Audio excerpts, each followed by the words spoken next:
अस्सलामुअलैकुम। Welcome to JK civil services. पहले मुझे आपसे कहना है, जो हमने अकाउंटेंसी एमसीक्यू सीरीज़ का पहला वीडियो लॉन्च किया था परसों, आपका पॉजिटिव रिस्पांस आया है। So I am highly thankful to all of you. May God bless you all. और अब आज का जो हमारा एमसीक्यू सीरीज़ रहेगा, it's all about accounting equation और जर्नल पे हम ये क्वेश्चंस कर रहे हैं। वीडियो स्टार्ट करने से पहले मैं आपको बोलूँगी, अगर आपको वीडियो अच्छा लगे आप लाइक ज़रूर करें और कमेंट्स में ज़रूर बोलें आपको कैसा लग रहा है, और अगर आपकी कोई सजेशन है वो भी आप रखें और बाकियों के साथ भी शेयर करें। So let's start today's video. The first question is, who is the father of double entry system. बोलते हैं जो डबल एंट्री सिस्टम है ना, उसका फादर कौन है। नीचे कुछ ऑप्शंस हैं। ल्यूका पैसोली है, पिनियर पैगलर है, जेरोमी ली है, एफ फामा है। इन चारों में से फादर ऑफ अकाउंटिंग कौन है, father of double entry system कौन है। इसमें से राइट ऑप्शन है ल्यूका पैसोली। क्यों है ये डबल एंट्री सिस्टम का फादर? क्योंकि ये जो ल्यूका पैसोली है ना, इन्होंने ही पहली बार दिया डबल एंट्री सिस्टम का कंसेप्ट। इन्होंने ही बोला for every debit there is equal credit. तो ये फाउंडेशन पड़ी किसकी? डबल एंट्री सिस्टम की, जो कि पूरे वर्ल्ड में इस टाइम मानी जाती हैं। Acceptable accounting system is double entry system. जो बड़े बिजनेसमैन हैं वो सिंगल एंट्री सिस्टम कभी यूज़ नहीं कर सकते हैं। So the acceptable accounting system today is only and only double entry system. मैं बड़े बिजनेसमैनों की बात करती हूँ। And the father is Luca Pacioli. उसके बाद आप देखिए ये वाला question, the basic accounting equation is. बोलते हैं जो अकाउंटिंग इक्वेशन है वो क्या है। नीचे कुछ ऑप्शंस हैं। Assets equal to expense plus income, ये नहीं है, ये तो गलत है। Assets equal to cash plus capital, ये भी गलत है। Assets is equal to capital plus liabilities, it's the right answer. हमारी अकाउंटिंग इक्वेशन है ना, वो है assets equal to capital plus liabilities. Assets is equal to capital plus liabilities is the right answer. तो ये इस क्वेश्चन का answer है। अब देखिए आप ये वाला क्वेश्चन, एसेट्स माइनस लाइबिलिटीज वो किसके बराबर होगा। अकाउंटिंग इक्वेशन क्या है? Assets is equal capital plus liability. अब हमें देखे हैं एसेट्स माइनस लाइबिलिटी वो किसके बराबर निकलेगी। अगर हमने इसको यहाँ लाया तो यहाँ से क्या बचता है? कैपिटल। और जो ओनर का पैसा होता है उसे कैपिटल कहते हैं और उसे इक्विटी भी कहते हैं। So the right answer is equity. ये क्या है यहाँ पे? इक्विटी का दूसरा नाम क्या है? कैपिटल। अगर कैपिटल होता कैपिटल भी आंसर है, अगर इक्विटी है तो इक्विटी को ही टिक करना, क्योंकि capital and equity is one and the same thing. अब देखिए यहाँ पे, find the value of assets. हमें एसेट्स का वैल्यू निकालना है। लाइबिलिटीज़ कितनी है? $5000। आपको डॉलर के साथ कुछ नहीं करना। लाइबिलिटीज़ 5000 है, कैपिटल 1000 है। हमें एसेट्स का वैल्यू निकालना है। अब अकाउंटिंग इक्वेशन क्या है? Assets is equal to capital plus liabilities. ये तो नहीं पता है एसेट्स कितनी है, लेकिन कैपिटल कितनी है? कैपिटल तो 1000 है। लाइबिलिटीज़ कितनी है? लाइबिलिटी 5000 है। तो एसेट्स किसके बराबर आया? 5000 plus 1000 that 6000। So the right answer is $6000। इसका आंसर है 6000।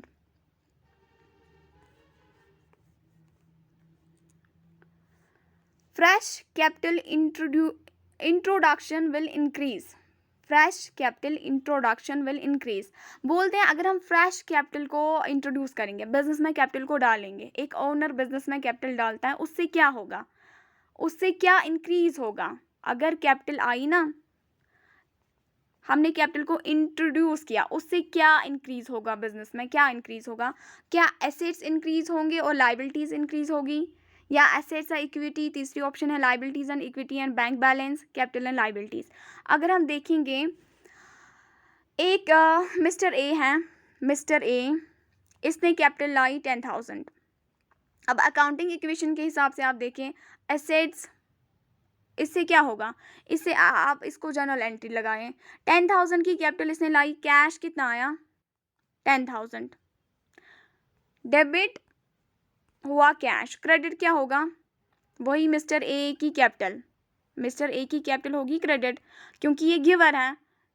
डेबिट द पर्सनल अकाउंट का रूल क्या है, debit the receiver credit the giver, तो मिस्टर ए यहाँ पे गिवर है, इसकी कैपिटल हो जाएगी क्रेडिट। अब आप मुझे बोलिए हमारे पास एसेट भी आया कैश, दैट इज वो एसेट है, वो आया 10,000, मीन्स हमारा एसेट इंक्रीज हुआ, कैश हमारा एसेट है, करंट एसेट है, वो इंक्रीज हुआ। और यहाँ से हमारा कैपिटल है ना, कैपिटल ओनर का जो पैसा उसे कैपिटल कहते हैं, वो भी बढ़ गया। अब क्या है इसका effect, assets and equity, equity किसे बोलते हैं, इक्विटी बोलते हैं, ओनर का कैपिटल जो होता है ना उसे इक्विटी कहते हैं। तो इंक्रीज क्या हुआ, एक तो कैश आया वो भी इंक्रीज हुआ, कैपिटल आया या इक्विटी कहें आप वो भी इंक्रीज हुई। So the right answer is assets and equity will increase due to the introduction of capital, fresh capital. अब आप इस वाले क्वेश्चन को देखें, which of the following is the practical implementation of the accounting equation. बोलते हैं जब हम अकाउंटिंग इक्वेशन का प्रैक्टिकल इम्प्लीमेंटेशन करते हैं वो किस में ज़्यादा, वो किस में सूट होगा, नीचे cash flow statement, income statement, income statement, statement of change in equity, statement of financial position. Right answer is statement of financial position. Financial position क्या होता है, फाइनेंशियल पोजीशन होता है जो एसेट्स और लाइबिलिटीज़ की पोजीशनिंग दिखाए, that's balance sheet. Balance sheet में क्या होता है, उसमें एक साइड से एसेट्स होती हैं, पहले तो लाइबिलिटीज़ ही लेते हैं, एक साइड से लाइबिलिटीज़ होती हैं, दूसरी साइड से एसेट्स होती हैं। तो ये लाइबिलिटीज़ है ना, इसमें आता है कैपिटल प्लस लाइबिलिटीज़, यहाँ से आती हैं सारी एसेट्स। ये कैपिटल प्लस लाइबिलिटीज़ होनी चाहिए बराबर एसेट्स के बराबर।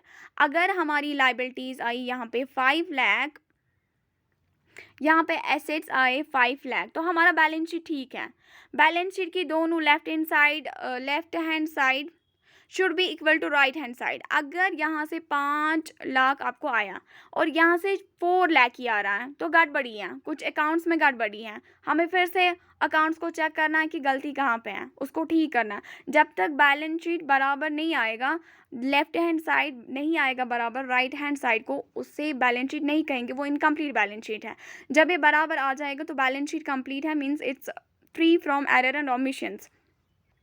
तो क्या किया बैलेंस शीट ने, क्या किया, इसने दिखाया जो लाइबिलिटीज़ हैं वो एसेट्स के बराबर हैं। हम ये भी कह सकते हैं बैलेंस शीट कहता है एसेट्स होनी चाहिए बराबर लाइबिलिटीज़। वो लाइबिलिटीज़ क्या है, कैपिटल प्लस लाइबिलिटीज़।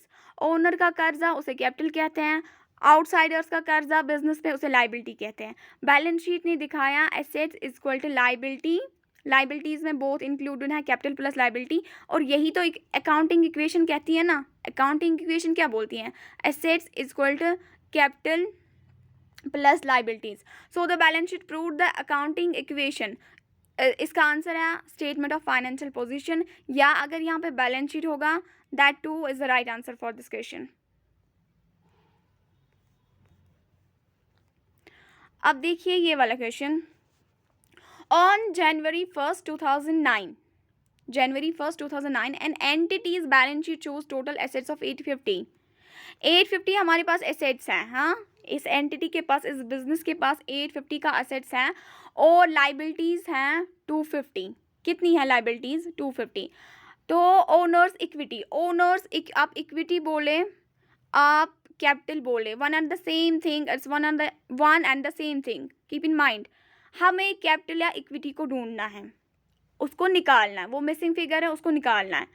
हमें पता है अकाउंटिंग इक्वेशन क्या है, एसेट्स, यहाँ पे लिखती हूँ, assets equal capital plus liabilities. Assets कितनी है, एसेट्स 850 हैं, कैपिटल या इक्विटी वो तो पता ही नहीं, लाइबिलिटीज कितनी है 250। अब इस 250 को हम इधर ले आते हैं, हाँ, इसके पास 850 माइनस 250 वो क्या निकलेगा, वो कैपिटल निकलेगा, किसके बराबर है, 850 को जो हम 250 डिडक्ट करेंगे वहाँ पे क्या आंसर आएगा, 600। 600 is the capital, 600 is the capital. So the right answer here is 6000। अब देखिए आप ये वाला question, the liabilities of a business are 30,000। Business की जो लाइबिलिटीज है ना, लाइबिलिटीज कर्जा जो बिजनेस का है ना, वो 30,000 है। The capital of the proprietor is 70,000। जो प्रोप्राइटर है ना, जो कैपिटल है ना या इक्विटी है ना, वो 70,000 है। हमें एसेट्स बोलनी है, एसेट्स कितनी है, हमें यहाँ पे कुछ नहीं है, एसेट्स बोलना है, एसेट्स कितनी है। अकाउंटिंग इक्वेशन किसके बराबर है? एसेट्स, आपको ऐसे ही एग्जाम में क्वेश्चंस करने हैं। Assets equal capital plus liability. हमारा एसेट्स तो पता ही नहीं, इसको निकालेंगे। कैपिटल किसके बराबर है? कैपिटल है 70,000,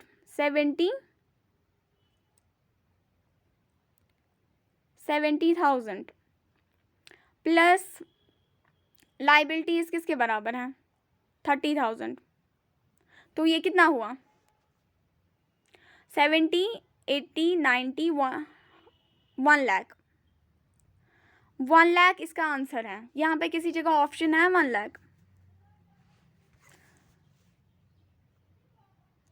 सो यहाँ पे किसी भी जगह 1 लाख नहीं देके हैं। None of these is the right answer.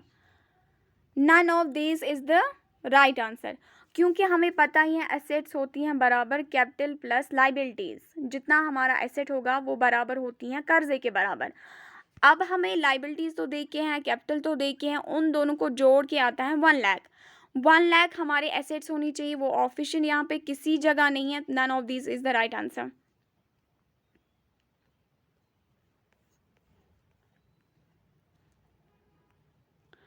अब आप इसे देखें, cash withdrawal from business by the proprietor should be credited to. बोलते हैं जो प्रोप्राइटर है ना, उसने ड्राइंग्स लगाई है, हाँ उसने ड्राइंग्स की है, उसने कैश निकाला है बिजनेस से, हम क्रेडिट किस अकाउंट को करेंगे? ऐसे समझाऊंगी। अगर विड्रॉ करेगा, मैं आपको समझाऊंगी, उसने कैश विड्रॉ किया 5,000, एग्जाम्पल है। ट्रांजैक्शन क्या होगी? ट्रांजैक्शन होगी drawings account, drawings account to cash, cash account 5,000। ये डेबिट होगा, ये क्रेडिट। कैश क्यों क्रेडिट होगा? कैश रियल अकाउंट है, it is real account. Cash क्या है? Real account. रियल अकाउंट का रूल क्या है इसका? Debit what comes in, credit what goes out. अब यहाँ पे कैश निकाला जा रहा है, जो बिजनेसमैन है ना वो पैसा निकाल रहा है, तो कैश क्या होगा बिजनेस से? वो इन होगा कि आउट होगा? वो आउट होगा। तो क्रेडिट क्या जाएगा? क्रेडिट जाएगा कैश अकाउंट। हमें यही पूछ रहे हैं, अगर ये ट्रांजैक्शन है cash withdrawal from the business by the proprietor should be credited to. अगर कैश विड्रॉल हो रहा है बिजनेस से, हम किस अकाउंट को क्रेडिट करेंगे? हम करेंगे क्रेडिट कैश अकाउंट को। जब आपको एग्जाम में ऐसा क्वेश्चन आएगा ना, आप अपने आप से सोचे, आप एज्यूम कीजिए इसने 1000 निकाला होगा, इससे आपको आसानी होगी। तो 1000 निकाला होगा, बिजनेस से कैश निकला, कैश है रियल अकाउंट, कैश है रियल अकाउंट, उसका रूल है debit what comes in, credit what goes out. यहाँ से यहाँ पे कैश जा रहा है तो वो क्रेडिट होगा, credit. This account is credit, so the right answer is cash account.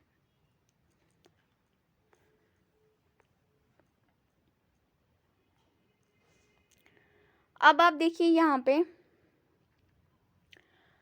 among these statements which one is incorrect regarding journal entry। कुछ नीचे स्टेटमेंट्स हैं, हमें बोलना है इनमें से कौन सा गलत है, कौन सा गलत है with regarding to journal entry. अब हाँ, आपको पता ही है जर्नल एंट्री क्या होती है। नीचे कुछ ऑप्शंस हैं। पहला ऑप्शन है the debited account titles are listed first. दूसरा ऑप्शन है journal entry show the effect of transactions. तीसरी ऑप्शन है each journal entry should begin with a date.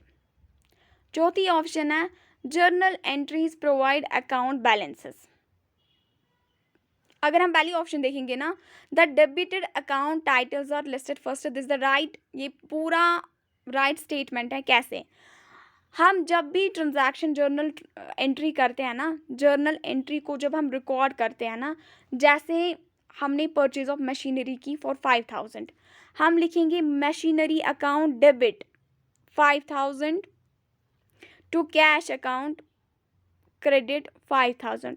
जब हम जर्नल की एंट्री करते हैं ना, हम कौन सा अमाउंट पहले लिखते हैं? डेबिट वाला। जो डेबिट होगा ना, हम पहले वही लिखते हैं, टू लिखते हैं, फिर बाद में जो क्रेडिट होगा। तो ये यही कहता है the debited account titles are listed first है। ये बिल्कुल सही आंसर है। दूसरी ऑप्शन है journal entry shows the effect of transactions, shows the effects of transactions.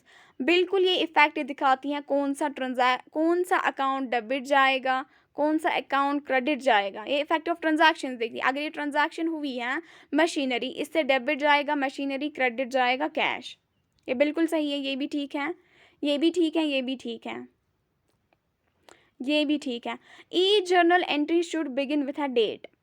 हर एक जर्नल एंट्री को हम पहले डेट लिखते हैं, ये बिल्कुल सही है।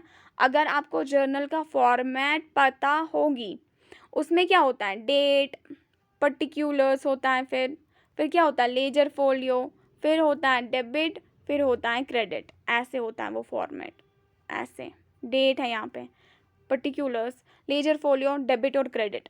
तो तीसरी वाली ऑप्शन भी बिल्कुल सही है। अब चौथी वाली देखते हैं।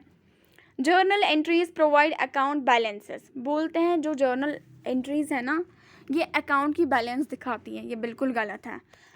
ये बिल्कुल गलत है। अकाउंट की बैलेंस कौन दिखाता है? अकाउंट की बैलेंस लेजर दिखाता है। लेजर में जब हम अकाउंट्स बनाते हैं ना, बनाने के बाद उसको लास्ट में बैलेंसिंग करते हैं, चाहे यहाँ से बैलेंस ब्रॉड डाउन आ जाए, यहाँ से आ जाए, कहाँ से आ जाए, कैरी फॉरवर्ड, तो लेजर में बैलेंसिंग होती है। जर्नल में बैलेंसिंग ऑफ अकाउंट्स नहीं होती है। तो हमें क्वेश्चन ने क्या पूछा है? Among these statements which one is incorrect regarding journal entry? So the right answer is this option D, journal entries provide account balances. ये गलत है, ये गलत है, क्योंकि वो अकाउंट बैलेंसेस नहीं दिखाते हैं, वो लेजर का काम होता है, जर्नल का नहीं।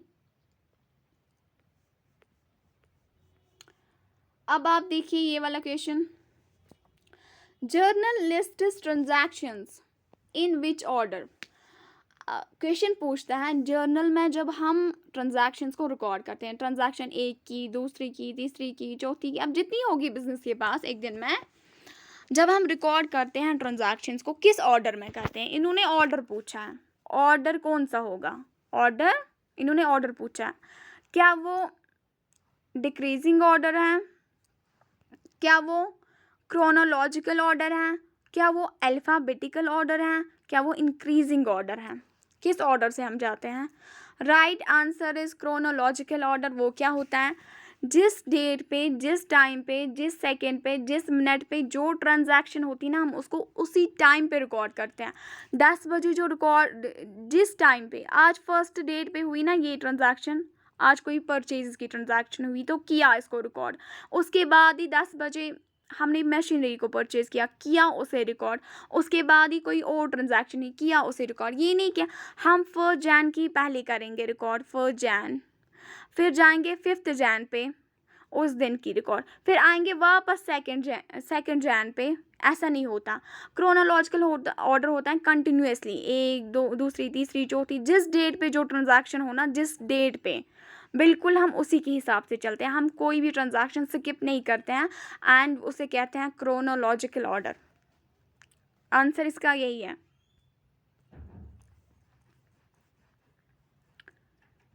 अब देखिए आप ये वाला question, journal is also called journal को क्या बोलते हैं? क्या इसको बोलते हैं day book, history book, laser book, entry book? इसे क्या बोलते हैं? इनमें से ऑप्शंस को आपको चूज करना है। इसे बोलते हैं day book. Right answer is day book, क्योंकि हम हर दिन जर्नल में रिकॉर्ड करते हैं डे वाइज ट्रांजैक्शंस। जिस दिन पे जो ट्रांजैक्शन हो, जिस दिन पे जो ट्रांजैक्शन हो, उसे हम रिकॉर्ड करते हैं। इसीलिए इसका दूसरा नाम डे बुक भी है। इसका और एक नाम भी है, वो आप जानते होंगे, शायद वो आगे आ जाए, मैं उसी टाइम बोलूँगी।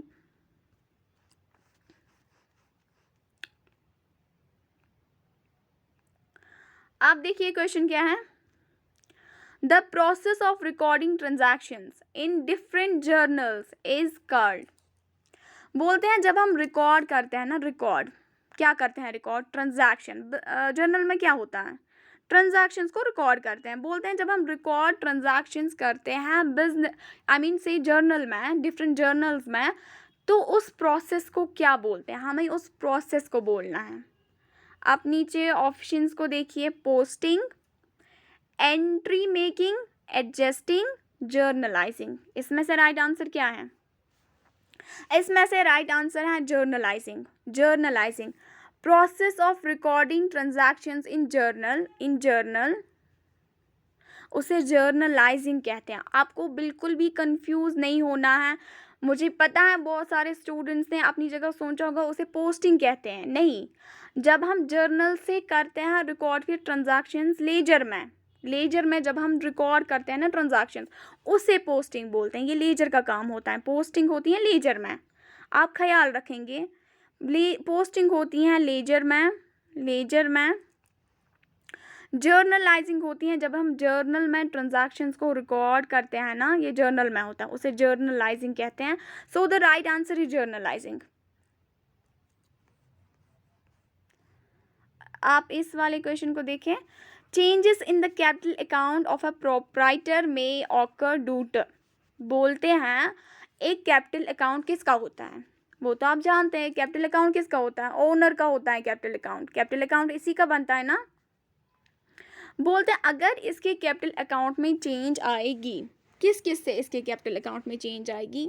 नॉर्मली आप बोलेंगे जब कैपिटल इंट्रोड्यूस करेगा इसका कैपिटल अकाउंट इंक्रीज होगा। एडिशनल कैपिटल आएगा तो इंक्रीज होगा।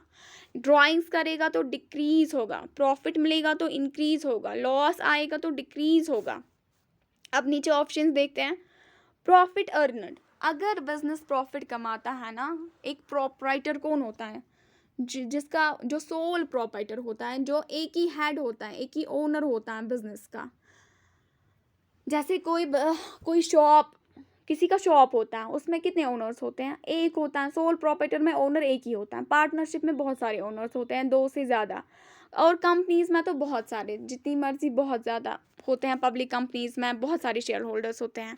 अब आप देखिए ये सोल प्रोप्राइटर का काम बोल रहा है, अगर प्रॉफिट अर्न हुआ वो उसे क्या करेंगे? हम उसे कैपिटल को ऐड करेंगे। अगर प्रॉफिट होता है ना, वो ओनर की कैपिटल को ऐड होता है। सो इससे इसको चेंज आई, इसको ऐड हुआ। प्रॉफिट ये है ना कैपिटल, मैं फिर से दिखाऊंगी आपको। ये कैपिटल है ना, इसको ऐड करेंगे, प्रॉफिट चेंज तो आएगी ना, ये बढ़ेगा, इसका कैपिटल इंक्रीज हो जाएगा। लॉसेस इनकर्ड, अगर लॉस होता है ना, वो कैपिटल अकाउंट को माइनस होता है। माइनस लॉसेस मीन्स इससे भी फर्क पड़ेगा, इसका कैपिटल डिक्रीज हो जाएगा। कैपिटल इंट्रोड्यूसर, वो भी कैपिटल अकाउंट को ही हम चढ़ाते हैं, ऐड करते हैं।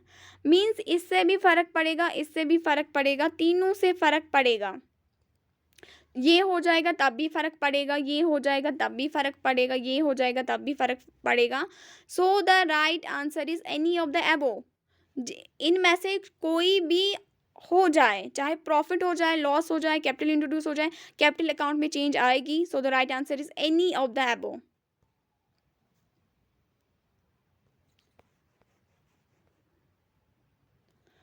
आप देखिए इस वाले क्वेश्चन को।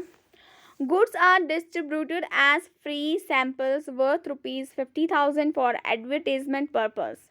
बोलते हैं एक कंपनी है, एक बिजनेस है, उसने कुछ सैंपल्स को फ्री में डिस्ट्रीब्यूट किया है। फॉर एग्जाम्पल वो कुछ भी बनाते हैं, जैसे वो पेन्स बनाते हैं, मैं एग्जाम्पल देती हूँ, अच्छे खासे पेन्स बनाते हैं या बुक्स बनाते हैं। तो उसने इस पेन को क्या किया, उसने 50% को ऐसे ही दिया, 50 पेन्स ऐसे ही दिए, फ्री सैम्पल्स। क्यों? इसकी एडवर्टीजमेंट हो जाए, लोग जाने ये इतना अच्छा पेन बनाते हैं, फिर सारे कस्टमर्स इनके यहाँ ही आ जाए, इनके बिजनेस पे ही आ जाए, सारे खरीदे इनसे ही पेन्स। इन्होंने ये क्या होता है, जब कोई फ्री सैम्पल्स देता है ना कोई बिजनेस, आपको क्या लगता है वो ऐसे ही देता है? वो उसका यही मोटिव होता है कि ये मेरे प्रोडक्ट को जाने, फिर ये हमसे ही सेल करें, इससे इनका फ़ायदा होता है, इनकी सेल बढ़ती है।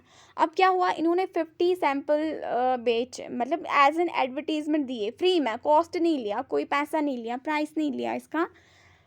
आपको नीचे बोलना विच of the following journal entry would be passed. अगर इसने फ्री डिस्ट्रीब्यूशन दी, मतलब एडवर्टीजमेंट की, हमें कौन सी जर्नल एंट्री पास करनी है, ज़रा आप देखिए। एडवर्टीजमेंट अकाउंट डेबिट 50,000, क्योंकि 50,000 का ही हुआ है ना, 50,000 इसने गुड्स को दिया है। चाहे ये बुक्स के साथ डील करते होंगे, पेन्स के साथ डील करते होंगे, ऑटोमोबाइल इंडस्ट्री हो, कार्स के साथ डील करते होंगे, हमें उसके साथ लेन देन नहीं है, हमें खाली सोचना है जो भी इसके गुड्स हैं इसने वो फ्री में दे दिए हैं। अब नीचे देखते हैं क्या होगा। देखिए आप, एडवर्टीजमेंट अकाउंट हो जाएगा डेबिट टू परचेजेस अकाउंट, नीचे है purchase account debit to advertisement account, तीसरी वाली ऑप्शन है advertisement account to sales account, चौथी वाली ऑप्शन है नन ऑफ द अबव। इसमें राइट आंसर है ना वो है advertisement account debit 50,000 to purchases account credit 50,000। अब ये कैसे हैं, जो एडवर्टीजमेंट होता है ना वो एक्सपेंस होता है। एक्सपेंस क्या होता है, अगर एक्सपेंस हुआ वो क्या होता है, all expenses and losses are debited. तो एडवर्टीजमेंट हमारा एक्सपेंस है, वो तो डेबिट हुआ। परचेजेस कैसे क्रेडिट हो गया, देखो परचेजेस ऑफ गुड्स है ना, तब हमारे पास गुड्स थे, अब हमसे गुड्स जो थे ना वो आउट हो रहे हैं, वो आउट हो रहे हैं। जो हमारे पास गुड्स थे ना, हमारे पास 50 गुड्स थे, हमारे पास 100 थे, इसमें से हमने 50 फ्री में दे दी, अब हमारे पास बचता कितना है 50, लेकिन ये 50 क्या हुए, ये आउट हुए बिजनेस से। तो परचेजेस है ना, परचेजेस, ये परचेजेस ऑफ गुड्स अकाउंट है ना, परचेज ऑफ गुड्स अकाउंट, इससे गुड्स जाएंगे बाहर तो ये क्रेडिट जाएगा। So the right answer for this question is advertisement account debit 50,000 to purchases account credit जाएगा 50,000। होप आपको समझ आ रहा है। सॉरी हाँ देखिए आप, ये question, the sales book is a part of, हमें बोलना है सेल्स बुक किसका पार्ट है, क्या ये जर्नल का पार्ट है, क्या ये ट्रेडिंग अकाउंट का पार्ट है, बैलेंस शीट का पार्ट है कि लेजर का पार्ट है। ये जो सेल्स बुक है ना ये जर्नल का पार्ट है। ये कैसे जर्नल का पार्ट है, आपको पता है जर्नल हम बनाते हैं जैसे हम डे टू डे ट्रांजैक्शंस को रिकॉर्ड करते हैं, लेकिन जो बहुत बड़ी बिजनेसेस होती हैं ना जिनका वाइड मार्केट होता है वो वहाँ पे बहुत सारी जर्नल्स को क्रिएट करते हैं, उन्हें स्पेशल जर्नल्स भी बोलते हैं और सब्सिडरी जर्नल्स भी बोलते हैं।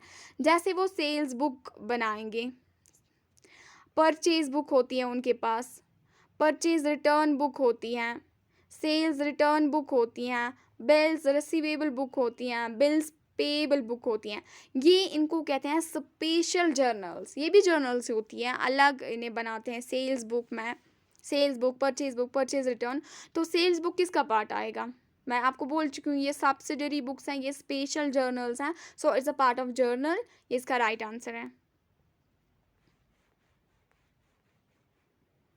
अब आप इसे देखें, while passing an opening entry, जब हम जर्नल में आपको पता है क्या करना होता है, उसमें ओपनिंग एंट्रीज को भी पास करना पड़ता है। एक बिजनेस को जो ऑन कंटिन्यू बेसिस चलता होगा, ये साल ख़त्म हो गया, अगले साल इनको फिर से काम करना, फिर से अकाउंटिंग करनी है, तो इनको ओपनिंग एंट्रीज पास करनी होती है। वही क्वेश्चन पूछ रहे हैं, while passing an opening entry all assets are, while और लाइबिलिटीज़ आर, एसेट्स क्या होगी और लाइबिलिटीज़ क्या होगी। आप ये हमेशा याद रखें, जब भी हम ओपनिंग एंट्रीज़ को पास करते हैं ना, ऑल एसेट्स आर डेबिटेड, क्या एसेट्स को डेबिट करना होता है, और आपको पता ही है एसेट्स की यूजुअली बैलेंस क्या होती हैं, डेबिट ही। और ऑल लाइबिलिटीज़ उसमें कैपिटल भी आता है, इंक्लूडिंग कैपिटल वो क्रेडिट होता है, आर क्रेडिटेड। ऐसे रखेंगे आप याद, जब भी हमें ओपनिंग एंट्री पास करनी होगी, all assets will be debited, all liabilities including capital will be credited. So the right answer is debited and credited. पहले ऑप्शन पे आएगा डेबिटेड, दूसरी ऑप्शन पे है क्रेडिटेड, दूसरे मतलब डैश पे फिल इन द ब्लैंक्स है ये, पहले पे आएगा डेबिटेड, दूसरे पे आएगा क्रेडिटेड। अब आप ये देखें, आपको बोलना है, नीचे कुछ दिया है इन्होंने, कुछ ऑप्शंस हैं, विच of the following list is a list of assets only. आपको नीचे पहचानना है किस में खाली एसेट्स आते हैं, एसेट्स किस मतलब ऑप्शन में है। अगर हम पहली वाली ऑप्शन देखेंगे कैश, ये तो एसेट है, करंट एसेट है। Stock, this two is a current asset. Debtor, ये भी करंट एसेट है। मशीनरी, ये फिक्स्ड एसेट है। मींस इसमें सारे एसेट्स आए, ये तो ठीक है। कैश तो एसेट है, क्रेडिटर मगर लाइबिलिटी है, ये एसेट नहीं है। लोन भी लाइबिलिटी है, ये तो नहीं आएगा। कैपिटल कर्जा है, ये लाइबिलिटी है। फर्नीचर एसेट है, तो ये भी नहीं आएगा। इसमें तो लाइबिलिटी पहले आई ना, ये तो नहीं आएगा। इसमें भी कैपिटल है, ये भी नहीं आएगा। हमें क्या पूछा गया है, आपको खाली वो बोलना है जिसमें एसेट्स होंगी। वो कैश, स्टॉक, डेटर्स, मशीनरी, ये सारे एसेट्स हैं। So the right answer is option 1 A.